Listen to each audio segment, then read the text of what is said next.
नमस्कार, आदाब, सलाम।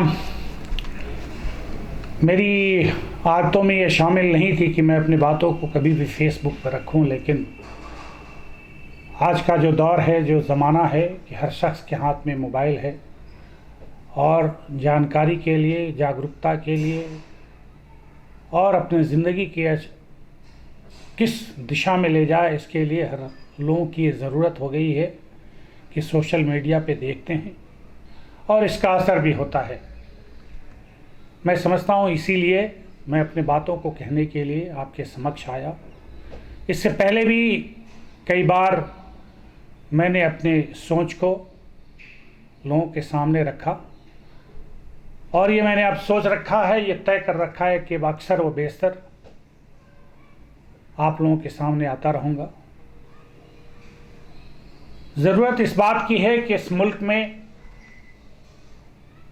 मुसलमानों की, ख़ास करके पसमानदा तबकों की जो हालात है, उसके ज़िम्मेदार कौन कौन लोग हैं और क्यों ये दिन पे दिन बदतर होता चला गया।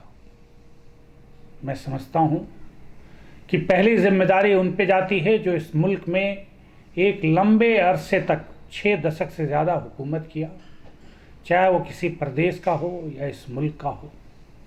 ये उनके ज़िम्मेदारी पर थी कि वो मुसलमान जो कमज़ोर है, मज़लूम है, बेसहारा है, बेबस है, बेरोज़गार है, उसको रोज़गार कैसे मिले, उसकी बेबसी कैसे दूर हो, उसको तालीम कैसे मिले।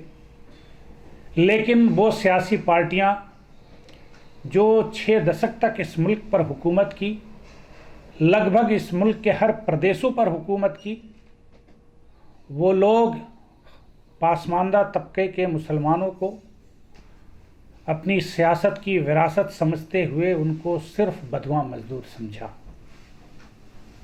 ये मैं नहीं कहता, ये उन्हीं की हुकूमत की बनाई हुई कमेटियों का रिपोर्ट है।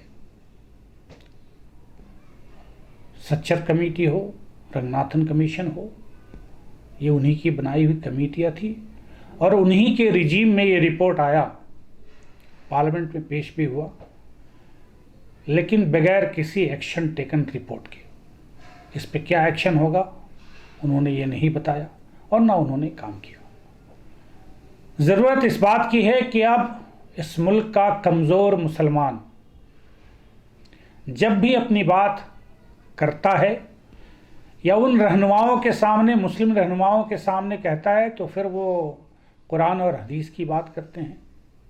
लेकिन जब भाईचारे की बात आती है, रिश्तेदारी की बात आती है, तो अपने पल्ला झाड़ लेते हैं और अपने घरों में, अपने रिश्तेदारों में बैठकर अपना सिजरा बताते हैं कि मैं तो मोगलों से हूँ, मैं तो सैयद घराने से हूँ, मैं तो शेख हूँ, मैं तो पठान हूँ।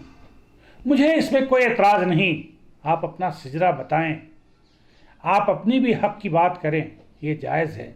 लेकिन ये कहाँ जायज़ है कि आप जो भी हक़ हो सिर्फ आप ही के घर में सिमट कर रह जाए, चूँकि आपको अच्छा कपड़ा पहनने आता है, आपके नाम में सैयद लगा हुआ है, आपके नाम में पठान लगा हुआ है। मुझे इससे कोई गुरेज नहीं, मेरी ये सोच भी नहीं है, लेकिन ये सोच ज़रूर है कि उन गरीबों का, उन मज़लूमों का, उस पासमानदा तबके के लोगों का जिनकी रोज़गार छिन गई, कभी आपने उसके लिए बात नहीं किया। ना ही रोज़गार में, ना ही पढ़ाई में और ना ही सियासत में आपने उन सबों को अपने पैरों तले कुचल दिया और आज भी वही काम, वही सिलसिला जारी है। अब इसको ख़त्म होना चाहिए और इसके लिए मैं समझता हूँ कि पासमानदा मुसलमान अपनी आवाज़ को अपने घर से निकल के लगाए, अपने मोहल्ले में, अपने कस्बे में, अपने प्रखंड में, अपने ज़िले में, अपने प्रदेश में। और जब तक के कोई भी शख्स, कोई भी कौम उस वक्त तक आगे नहीं लगती है जब तक कि अपनी लड़ाई खुद नहीं लड़े। इसलिए मैं गुजारिश करना चाहता हूँ पासमानदा तबके के लोगों से कि अब अपनी लड़ाई के लिए कमर को कस लो। जब तक कि अपने कमर को नहीं कसोगे, अपनी लड़ाई नहीं लड़ोगे, आपका कोई पुरसान हाल नहीं होगा। चाहे वो सियासत हो, चाहे वो पढ़ाई हो, चाहे वो आपका हेल्थ का इश्यूज़ हो, चाहे वो आपका कारोबार का इश्यू है।